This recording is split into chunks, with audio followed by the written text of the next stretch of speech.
One of the things that I find quite fascinating about the current contemporary leadership challenge in schools is the sheer volume of micro challenges that seem to not only compound but seem to multiply in number as we struggle with our work at the moment. And whether there are struggles with students and around their conduct, their behaviour, their engagement levels, their anxiety or resilience, whether there are challenges around our staff, how we build their capacity, how we keep their tanks full, how we keep them focused on the important parts of their work, how we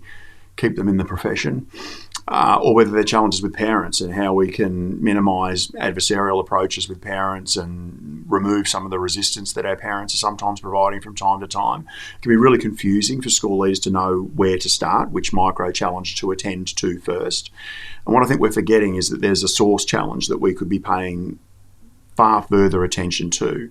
and that is how we lead a culture where all of those micro challenges are easier to fix. Because it seems to me that this is resonating really strongly with school leaders I'm meeting lately,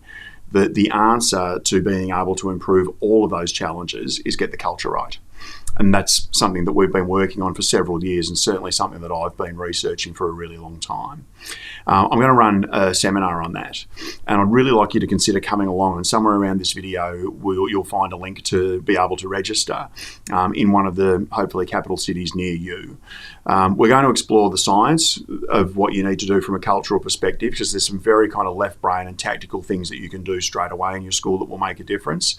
But we're also going to explore the art, and that's why this workshop, this seminar, is all about the art of school culture leadership, because the contextualising of those strategies in your unique context is what we really need to do. We really need to work out what's happening in your school, and we really need to make some key decisions together about how you're going to progress forward from there in order for us to get the traction that you need and that you deserve. So I really hope that I can meet you. I hope that it's something that we can work on together, and I hope that this opportunity to come together, where I'll bring the content, you'll bring the context, and in the middle we're going to find an implementation pathway for your school. I really hope it's a tipping point, a turning point for your school. Looking forward to catching up.